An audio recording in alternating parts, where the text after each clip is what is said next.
Hindi pa man kumpirmado kung babalik pa o tuluyan ng aalis ang komedyante at TV host na sina MC at Lassie sa It's Showtime, ay may mga hanas na agad ang ilang madlang people na palitan pansamantala ang dalawa.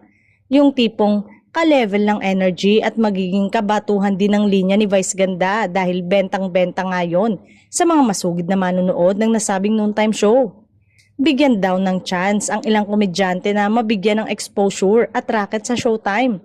Tutal naman daw ay bukas ang programa sa mga guest, co-host at bongga naman din ang rating sa tuwing may bago na napapanood ang madla. On leave nga daw si MC at Lassie sa Kapamilya Noontime Show. Mukhang matatagalan pa ang leave sa It's Showtime kung matutuloy ang plano nilang magbakasyon muna sa Amerika.